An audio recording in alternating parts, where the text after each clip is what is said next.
नमस्कार, खबर उत्तर प्रदेश में आपका स्वागत है और मैं आपके साथ प्रिया बिस्ट। बुलेटिन की शुरुआत करते हैं। मंगलवार को मुख्यमंत्री योगी आदित्यनाथ ने विधानसभा परिषद को संबोधित किया, जिसमें उन्होंने महाकुंभ के मुद्दे को लेकर विपक्ष पर जमकर निशाना साधा। सीएम योगी ने महाकुंभ को सनातनियों के दिलों की छाप बताते हुए कहा कि प्रयागराज का महाकुंभ अब तक के सारे अनुमानों को तोड़ चुका है। जहां पूरी दुनिया प्रयागराज में हुए महाकुंभ पर गौरव की अनुभूति कर रही है, तो विपक्ष के लोग छीटाकंशी कर रहे हैं। विपक्षियों ने महाकुंभ को लेकर सोशल मीडिया पर दुष्प्रचार और भ्रम फैलाने का काम किया है। महाकुंभ का समाजवादी पार्टी शुरू से उपहास उड़ाती आई है, फिर सपा अध्यक्ष ने खुद भी स्नान किया। इसी तरह नेता विरोधी दल अब कहने लगे हैं कि पहले सनातनी है फिर समाजवादी।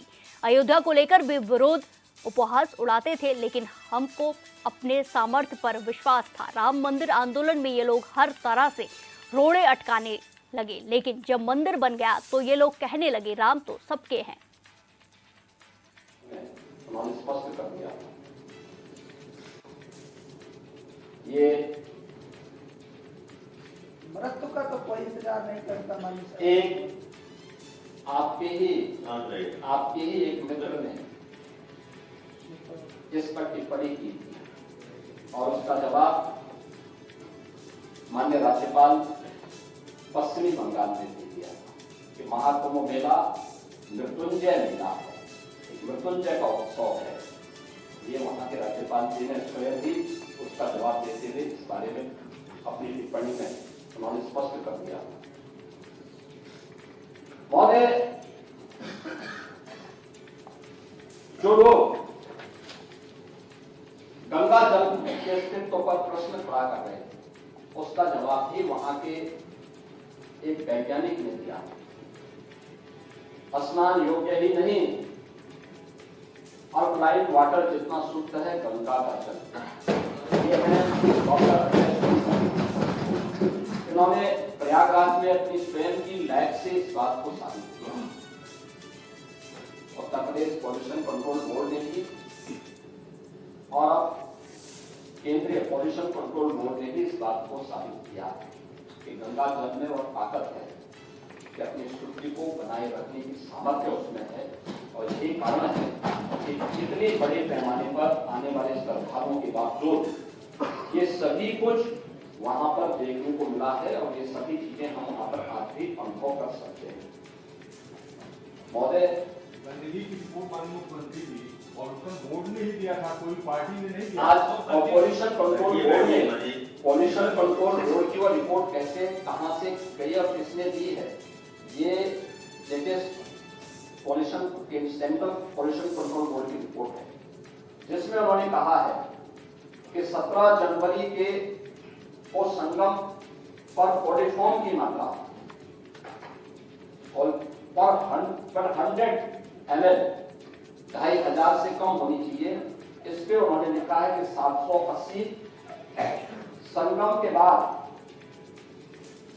वाराणसी की ओर जाने वाले घाट पर 280 और यमुना के पुराने ब्रिज के पास यह 760 के आसपास इन्होंने इसका आंकड़े जारी किए हैं।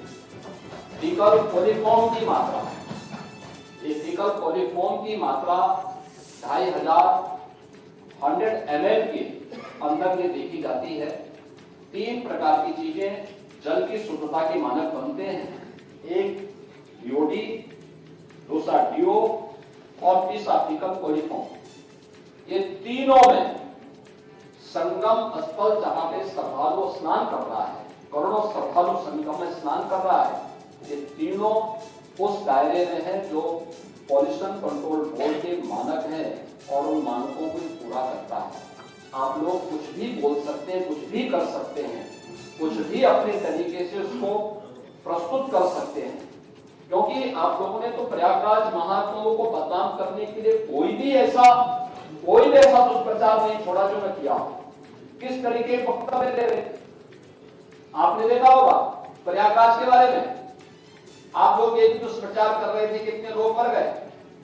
आपका सोशल मीडिया हैंडल गोरखपुर और बस्ती मंडल का दे रहा था कि गोरखपुर बस्ती मंडल के 35 लोग मर गए। वे 35 के 35 लोग अपने घर प्रयागराज के कोटि गुरु वो बेचारे ये लोग दुष्प्रचार करते रहे तो मर गए और पता लगा कि जिस दिन ब्रह्म भोज रखा था उसी दिन कोटि गुरु पहुंचे तो लोगों ने कहा कहां थे? उन्होंने कहा कहां था? मैं तो कुंभ में घूम रहा था। 12 दिन तक घूमते रहे। कहा कुंभ में? उसने कहा भाई क्या कुंभ तो हम लोग आयोजक हैं, हम लोग इस आयोजन के हिस्सेदार हैं। जगह जगह भंडारे लगे हुए हैं, रोज भंडारा खाता था, किसी आश्रम में जाके सो जाता था और फिर सुबह स्नान करके फिर दिन भर घूमता था। मॉडर्न वाले भी सर आ गए क्या जिंदा? अरे बैठिए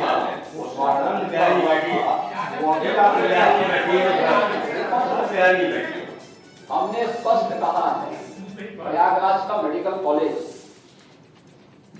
वो पूरे प्रयागराज जनपद का है। प्रयागराज में कुंभ क्षेत्र एक अस्थायी जनपद बनाया गया है और प्रयागराज जनपद अलग है।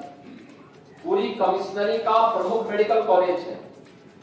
कोई भी एक्सीडेंट होगा, कोई भी बीमार होगा, कोई भी व्यक्ति किसी अन्य नेचुरल डेथ के कारण जाएगा तो वो सारी डेड बॉडी आपके मेडिकल कॉलेज में पहुंचेगी। और इसीलिए हमने कहा ना, जिसकी जैसी दृष्टि थी उसको वैसी सृष्टि नजर आई। और ठीक कहा, सोशल मीडिया हैंडल पे जो सज्जन इस पे टिप्पणी कर रहे थे कि युद्धों को केवल भाषी नजर आ रही थी, उनको स्वच्छता नजर नहीं आ रही थी, उपचार हो रहे हैं नजर नहीं आ रहा था। वे केवल इस पे नजर लगाए थे कैसे बदनाम कर सके। कोई पार्लियामेंट में कह रहा है हजारों लोगों की मौत हो गई। इस तरह कुंभ का परिणाम है 28,000 लोगों को उनके परिवारजनों से दिलाने का काम किया। और हम लोग परेशान इस बात को लेकर के थे कि घर की पत्नी को वहां गुम करने के लिए लोग गए, लेकिन पता लगा कि वो फिर से पिछला कुंभ में ढूंढ करके अपने परिवार वालों से दिला दिया। एक बार में 3 बार दिला दिया। इनकी परेशानी तो इस बात को लेकर थी। तो ये महोदय, ये सभी चीजें वहां पर हम लोगों को इस रूप में देखने को मिली। लेकिन समाजवादी पार्टी का जो आचरण इस देश से था वह, या कांग्रेस का जो आचरण था वह किसी भी दिशा में भारत को बदनाम करने, और मैं तो बार बार कहता हूं कि आपकी लड़ाई बीजेपी से हो सकती है, लेकिन आप बीजेपी से लड़ते लड़ते कभी भारत से लड़ने लगते हैं। मत लड़िए भारत, ये देश आपका भी है, जितना अधिकार हमारा है उतना ही आपका भी है। भारत के महापुरुषों के प्रति इस प्रकार की अनर्गल टिप्पणी मत करनी। आज आपका स्वार्थ आया तो आप संविधान की प्रति लेके घूम रहे हैं, लेकिन जब कन्नौज मेडिकल कॉलेज का नामकरण बदलने की बात आई, आपने बाबा साहब भीमराव अम्बेडकर के नाम पर बने हुए मेडिकल कॉलेज का नामकरण हटा करके उसको केवल राजकीय मेडिकल कॉलेज कन्नौज रखे। कन्नौज में सपा सुप्रीमो अखिलेश यादव ने सीएम योगी पर निशाना साधा। उन्होंने कहा कि दिल्ली वालों को सीएम सुअर कह रहे हैं। महाकुंभ घटना का जिक्र करते हुए अखिलेश ने कहा कि महाकुंभ की अव्यवस्था के लिए मुख्यमंत्री खुद जिम्मेदार हैं। डर के कारण वो लापता और मरने वालों की जानकारी नहीं दे रहे। वहीं सीएम के गिद्ध वाले बयान पर भी अखिलेश यादव ने कटाक्ष किया। परिवार के लोगों को, जो अपने परिवार के सदस्य गिद्ध को कह करके किसको अपमानित कर रहे थे? क्या उनके परिवार के लोगों को, जो अपने परिवार के सदस्य को ढूंढ रहे थे, एक बेटी अपनी माँ को ढूंढ रही थी, भाई भाई को ढूंढ रहा था, लोग आकर के अपने घर वालों को ढूंढ रहे थे जो अभी तक नहीं मिले हैं। क्या ढूंढने वालों को सरकार गिद्ध बोल रही थी? और सबसे बड़ा सवाल है, ये जो सुअर का नाम ले रहे हैं, ये हम लोगों ने, किसी ने नहीं कहा कि पानी खराब है गंगा का। सेंट्रल पॉल्यूशन बोर्ड ने कहा है कि ये गंगा का पानी खराब है।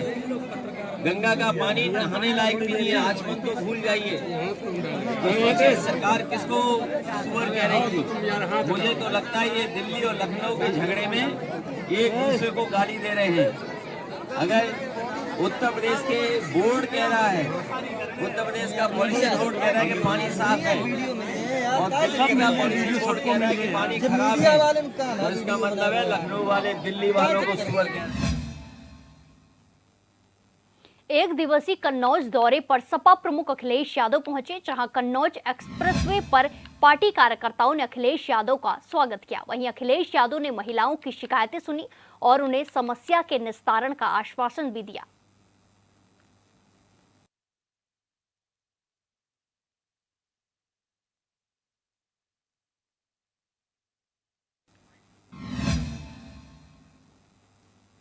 समाजवादी पार्टी के राष्ट्रीय अध्यक्ष अखिलेश यादव के आह्वान पर यूपी के सभी जिलों में पीडीए जन चौपाल का आयोजन किया जा रहा है। इस कार्यक्रम में देवरिया के पथरदेवा विधानसभा में सपा के पूर्व कैबिनेट मंत्री ब्रह्माशंकर त्रिपाठी के नेतृत्व में पीडीए जन चौपाल का आयोजन किया गया, जिसमें सपा नेताओं ने बीजेपी सरकार को झूठ और फरेबी का खजाना बताया। सपाइयों ने कहा कि वर्तमान सरकार मंदिर और मस्जिद के मुद्दे पर लोगों को लड़ाने का कार्य कर रही है, लेकिन युवाओं के रोजगार और महंगाई को समाप्त नहीं करती है।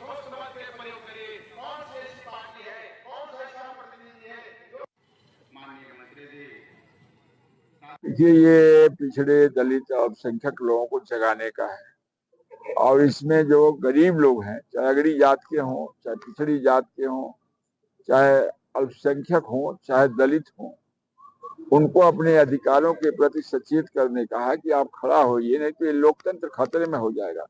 संविधान बदलने का जो साजिश भारतीय जनता पार्टी कर रही है, उसको नाकाम करने के लिए पीडीए जन चौपाल का आयोजन माननीय राष्ट्रीय अध्यक्ष अखिलेश यादव जी के निर्देश पर पूरे प्रदेश में।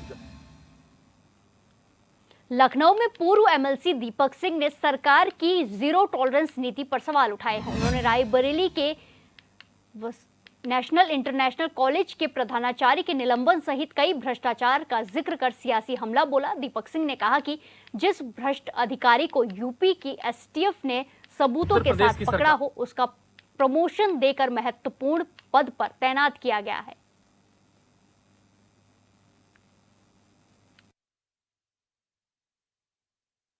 उत्तर प्रदेश की सरकार जुबान से जीरो टॉलरेंस की बात करती है, लेकिन हकीकत कुछ और है। जिस तरह से मथुरा में तैनात बीएसए के नेतृत्व में बड़ा घोटाला हुआ, कई सारा फर्जीवाड़ा हुआ, सबूतों के साथ, प्रमाणों के साथ, पैसे के साथ उत्तर प्रदेश एसटीएफ ने कार्रवाई की। लेकिन जीरो टॉलरेंस जुबानी इसलिए है, उसी अधिकारी को जिसका मास्टरमाइंड था उसे अब रायबरेली में डीआईओ बना दिया गया है। आज जिस तरह से 4 बजे माननीय विधान परिषद में उसे तलब किया गया है एक रायबरेली के कई सारे अन्य भ्रष्टाचारों में, ये दर्शाता है उत्तर प्रदेश की सरकार का जीरो टॉलरेंस जुबानी है।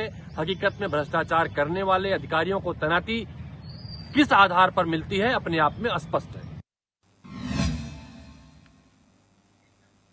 गोंडा में दिल्ली बीजेपी नेता मनोज तिवारी ने दिल्ली के पूर्व मुख्यमंत्री अरविंद केजरीवाल पर निशाना साधा, जहां उन्होंने केजरीवाल को बाबा अम्बेडकर का परम विरोधी बताया। उन्होंने कहा कि ये लोग जनता को भ्रमित करने का काम करते हैं। साथ ही उन्होंने मुख्यमंत्री न बन पाने वाले सवाल पर कहा कि इसका कोई मलाल नहीं है और दिल्ली का मुख्यमंत्री अपना कोई साथी बना है।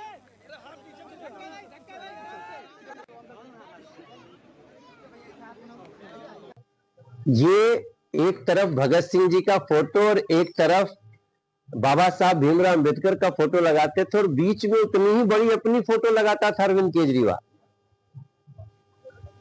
वहां से उस जगह पे, उस कमरे में आज सबकी फोटो है, लेकिन सब अपनी जगह जगह पे है।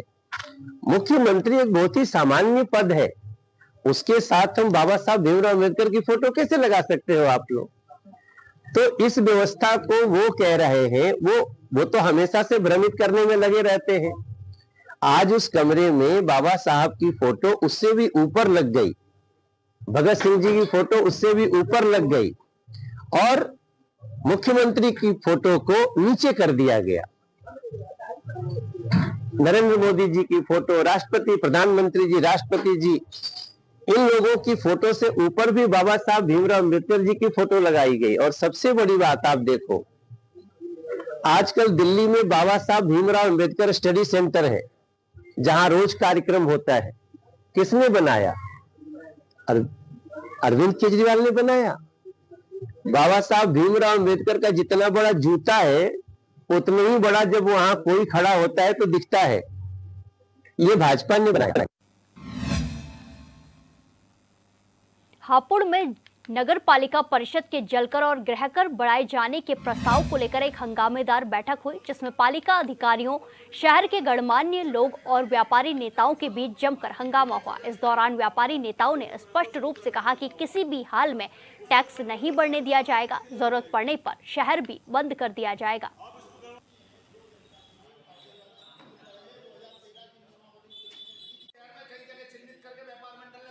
आज बैठक में कोई निर्णय नहीं निकला। संयुक्त ठाकुर उद्योग व्यापार मंडल और अन्य व्यापार मंडल के साथियों ने इस टैक्स वृद्धि का पुरजोर विरोध किया है और हमने ये ऐलान किया है यदि जबरन लोगों पर टैक्स वृद्धि थोपने का प्रयास किया गया तो शहर बंद कराया जाएगा। तमाम सभासदों ने, तमाम व्यापारियों ने एक स्वर में इस आज प्रस्ताव का विरोध किया है और KNA साहब ने और SDM साहब ने आगामी मंगलवार को एक मीटिंग और बुलाने का फैसला किया है और हमें ये आश्वासन दिया है कि जनता का हित कतई नहीं होने दिया जाएगा। और मैं भी आपके चैनल के माध्यम से ये कहना चाहता हूँ कि यदि नगर पालिका परिषद और उत्तर प्रदेश शासन ने इस टैक्स को हम पर थोपने का प्रयास किया तो हम सड़कों पर उतरकर संघर्ष करेंगे। आज जो बैठक हुई है उसमें क्या निर्णय निकला है? उसमें निर्णय तो कुछ नहीं निकला। आगामी मीटिंग 4 तारीख को बुलाई गई है, उसमें पूरा विचार किया जाएगा। सभी जो हमने आपत्ति लगाई है उनको अच्छे से सुनवाई हुई है, कोई एक रास्ता निकालने का ऐसा आश्वासन दिया है ये महोदय ने और हम उम्मीद करते हैं कि इस बार टैक्स की वृद्धि नहीं होगी। अगर वृद्धि होगी तो हम उसका विरोध करेंगे। कानपुर में डीएम ने CSE यूनिवर्सिटी का निरीक्षण किया। इस दौरान उन्होंने यूनिवर्सिटी में बन रहे सिविल लाइन, भूमिगत जलाशय और ट्यूबवेल की तैयारियों का जायजा लिया। मौके पर उन्होंने निर्माण में खामियां मिलने पर जिम्मेदारों को फटकार लगाई, साथ ही मानक के अनुरूप जल्द काम खत्म करने के निर्देश दिए।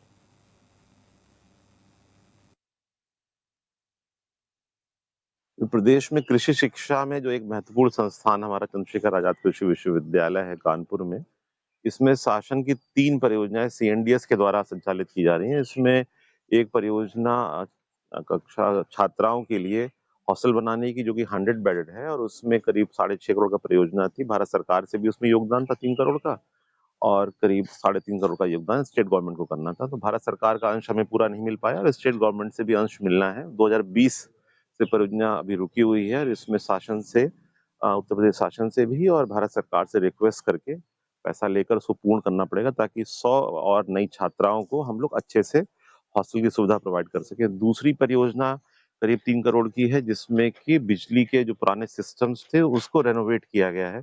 वो परियोजना भी गत वर्ष पूरी होनी थी, वो अभी टाइम से पूरी नहीं हुई है। अभी 28 फरवरी 2025 कह रहे हैं, परंतु दिखाई नहीं पड़ रहा है कि अगले 3 दिनों में ये पूरी हो पाएगी। और तीसरी परियोजना सीवेज की है, करीब जो 8 करोड़ की परियोजना है जिसमें कि एक भूमिगत टैंक बनना है और जो सीवेज सिस्टम इनका डैमेज हो गया बताते हैं जल निगम के द्वारा एक बड़ी पाइपलाइन बिछाने के चक्कर में, तो वो परियोजना भी अपने टाइम से तो खैर पीछे ही चल रही है। क्वालिटी को लेकर कुछ इश्यूज दिख रहे हैं जिसमें कि जो टेक्निकल हमारे ऑफिसर्स हैं जल निगम के और PWD के, वो मुझे रिपोर्ट देंगे, उसके बेसिस पे ओपिनियन करेंगे। तीनों परियोजनाएं अपनी लेट चल रही हैं अपने नियत समय से। एक परियोजना में फंड्स के कारण प्रॉब्लम है, परंतु 2 परियोजनाओं में तो फंड्स के भी इश्यूज नहीं है, फिर भी लेट चल रहे हैं। परियोजना पर जो जन सूचना के हिसाब से, ट्रांसपेरेंसी के हिसाब से जो बोर्ड होना चाहिए वो यहाँ पे नहीं है। उसके लिए ऑफ कोर्स रिस्पॉन्सिबिलिटी जो यूनिट हेड हैं, जो सर्वेश हैं या अन्य जो उनके ऑफिसर्स उनकी होगी और ये सारा फोकस रहेगा इन परियोजना को पूर्ण करके। जो ये एक भारत का प्रीमियर इंस्टीट्यूट है एग्रीकल्चर का, उसको हम लोग फुली फंक्शनल होने में अगला जो सत्र आ रहा है हमारा 25-26 में, उसमें ये सारे काम कंप्लीट हो जाएंगे। तो यूनिवर्सिटी का जो क्वालिटी ऑफ एजुकेशन है, क्वालिटी ऑफ सिविल एमिनिटीज है, वो इम्प्रूव हो सकेगा। कानपुर देहात में बीजेपी के अल्पसंख्यक नेता नाजिया इलाही खान का एक वीडियो सामने आया जिसमें वो रोते हुए अपने साथ हुए एक्सीडेंट का जिक्र कर रही है। नाजिया का कहना है कि वो दिल्ली से कुंभ में गंगा स्नान के लिए आ रही थी, तभी एटा के पास कुछ लोगों ने उनकी कार का पीछा किया, कानपुर देहात में एक्सीडेंट कर दिया। नाजिया ने बताया कि इस हादसे में उनकी साथी भी घायल हुई है। उन्होंने खुद पर जानलेवा हमला होने का दावा किया है। वहीं पुलिस ने कहा कि पूछताछ में कार चालक ने बताया कि उसे नींद आ गई थी जिससे एक्सीडेंट हो गया। चालक और अन्य यात्रियों ने कोई कार्रवाई करने से मना कर दिया है। पुलिस ने लोगों से अपील करते हुए कहा कि इस मामले में भ्रामक जानकारी ना फैलाएं।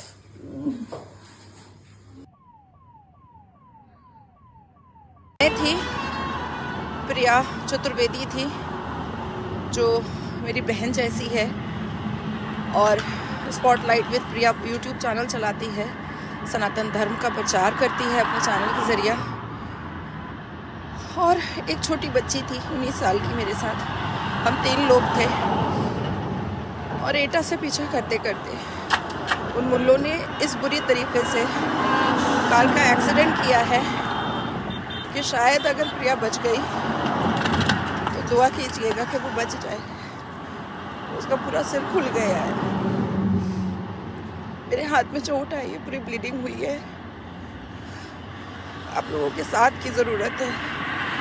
प्रातः करीब 7 बजे कानपुर देहात पुलिस को एर्टिगा टैक्सी संख्या UP 79AT 5232 के दुर्घटनाग्रस्त हो जाने के संबंध में सूचना प्राप्त हुई। उक्त महिला इसी टैक्सी से यात्रा कर रही थी। प्राप्त सूचना पर चौकी प्रभारी 12 द्वारा तत्काल मौके पर पहुंच करके उक्त घटना को अटेंड किया गया। जब स्थानीय पुलिस द्वारा उक्त वाहन के चालक से पूछताछ की गई तो उसके द्वारा वाहन चलाते समय नींद आ जाने के कारण उक्त वाहन के दुर्घटनाग्रस्त होने की बात स्थानीय पुलिस को बताई गई, जिस पर स्थानीय पुलिस द्वारा उक्त सभी यात्री व जो वाहन चालक था उससे यह अनुरोध किया गया कि यदि वे इस घटना के संबंध में किसी प्रकार की कोई लिखित सूचना थाना स्थानीय पर देना चाहते हैं तो वे दे सकते हैं, जिस पर उक्त सभी लोगों द्वारा इस घटना के संबंध में किसी भी प्रकार की लिखित सूचना स्थानीय पुलिस को देने से इनकार किया गया। तत्पश्चात महिला यात्री की सुविधा को देखते हुए स्थानीय पुलिस द्वारा एक ऑल्टरनेट टैक्सी की तत्काल व्यवस्था कर उन्हें उनके गंतव्य हेतु रवाना किया गया, जिस पर कानपुर देहात पुलिस के इस सद्भावपूर्ण व्यवहार की प्रशंसा भी उक्त महिला द्वारा की गई। विधानसभा में डिप्टी सीएम ब्रजेश पाठक की ओर से मुलायम सिंह के ऊपर की गई टिप्पणी को लेकर सपा ने मोर्चा खोल दिया है। मेरठ में समाजवादी पार्टी के जिला अध्यक्ष विपिन चौधरी के साथ दर्जनों सपा कार्यकर्ताओं ने कलेक्ट्रेट में जोरदार प्रदर्शन किया। इस दौरान सपाइयों ने डिप्टी सीएम के इस्तीफे की मांग उठाई है। उक्त टिप्पणी को पूरे समाजवादी समाज के अपमान बताते हुए सपा नेताओं ने डिप्टी सीएम से इस कृत्य के लिए माफी मांगने की भी मांग की है। देखिए, उत्तर प्रदेश के सर्वोच्च सदन में उत्तर प्रदेश के उप मुख्यमंत्री स्वास्थ्य मंत्री ब्रजेश पाठक जी ने स्वर्गीय सद्य नेताजी के ऊपर जो अपमानजनक टिप्पणी की है, गड़े मुर्दे उगाड़े हैं, जो अब इस सदन में नहीं है, सद्य प्रभु के चरणों में है, स्वर्ग में है, उनके प्रति ऐसा दुर्व्यवहार करना, ऐसी टिप्पणी करनी निंदनीय है। और हम मांग करते हैं कि वो उप मुख्यमंत्री से, स्वास्थ्य मंत्री से इस्तीफा दें और स्वाभाविक रूप से नेताजी के करे गए अपमान के उसमें सार्वजनिक रूप से माफी मांगे। एएमयू के संस्थापक सर सैयद अहमद खान पर आधारित बायोपिक दिखाने से दूरदर्शन ने इनकार कर दिया है, जिसकी कांग्रेस कमेटी के सचिव शाहनवाज आलम ने निंदा की है। उन्होंने कहा कि प्रसार भारती की ओर से फिल्म के प्रोड्यूसर को लिखे गए पत्र की भाषा से स्पष्ट है कि ये सरकार के दबाव में किया गया है। वहीं शाहनवाज आलम ने दूरदर्शन को अपनी स्वतंत्रता दिखाने का सुझाव देते हुए कहा कि संस्थाओं को सरकार के नफरती एजेंडे के नीचे नहीं झुकना चाहिए। उन्होंने दूरदर्शन द्वारा सर सैयद अहमद खान की बायोपिक दिखाने से इनकार करना निंदनीय जैसे है। विश्वविद्यालय मांगने लगेंगे कि प्रसार भारती ने बायोपिक के प्रोड्यूसर को जो चिट्ठी लिखा है, देखिए, दूरदर्शन द्वारा सर सैयद अहमद खान की बायोपिक दिखाने से इनकार करना निंदनीय है। और सबसे शर्म की बात यह है कि प्रसार भारती ने बायोपिक के प्रोड्यूसर को जो चिट्ठी लिखा है उसमें कहा है कि आपको ये सूचित करने का निर्देश दिया गया है कि हम ये नहीं दिखा सकते। इसका मतलब कि ये प्रसार भारती का निर्णय नहीं है, ये किसी टेक्निकल या मेरिट के आधार पर निर्णय नहीं हुआ है कि इसको दिखाना है कि नहीं दिखाना है। ये सरकार का निर्णय है और उसके दबाव में प्रोड्यूसर को सूचित किया जा रहा है। प्रसार भारती एक स्वायत्त संस्था है, संस्था को चाहिए कि अपनी रीढ़ दिखाए, सरकार के नफरती राजनीतिक एजेंडे के आगे झुके नहीं। उसको जनता के पैसे से सैलरी मिलता है, ऐसा कैसे वो कर सकते हैं। दूसरी बात यह कि एएमयू से नफरत भारतीय जनता पार्टी को हमेशा से रहा है। उसके माइनॉरिटी स्टेटस को ख़त्म करने की बहुत कोशिश हुई, जिस पर कि सुप्रीम कोर्ट ने अभी बीजेपी आरएसएस को तमाचा भी मारा है, तो उसकी भी कुंठा है। उनको लगता है कि हम इनका विज़न अगर लोगों को दिखाएंगे तो लोग हमसे कहेंगे कि आप विश्वविद्यालय हमको ऐसा ही बना करके दिखाइए जैसा कि आज़ादी से पहले देश का सबसे बड़ा विश्वविद्यालय सर सैयद अहमद खान ने बना के दिखा दिया। तो लोग शिक्षा की मांग न करें, विश्वविद्यालयों की मांग न करें, इसलिए भी उनके बायोपिक को दबाने की कोशिश हो रही है। और ये कितने आश्चर्य की बात है कि हमारे प्रधानमंत्री जी तथ्यविहीन मुद्दों पे, अफवाहों पे, इतिहास को तोड़ मरोड़ कर दिखाए जाने वाली काल्पनिक कहानियों पे जो फिल्में बनती हैं, जो उनके नैरेटिव को सूट करता है, उसको वो संसद में अपने कैबिनेट के साथ देखते हैं। लेकिन देश का सबसे बड़ा विश्वविद्यालय बनाने वाले के ऊपर अगर कोई जीवनी बनती है तो उससे ये डरते हैं। और ये डर कोई नई नहीं है। अभी पिछले दिनों आपने देखा कि उत्तराखंड के गढ़वाल विश्वविद्यालय में एक पुस्तक मेला लगने वाला था, जिसको आरएसएस से जुड़े छात्र संगठन एबीवीपी ने दबाव डालकर उसको हटवा। इस बुलेटिन में फिलहाल के लिए इतना ही। बाकी तमाम खबरों के लिए देखते रहिए HNN 24/7। नमस्कार।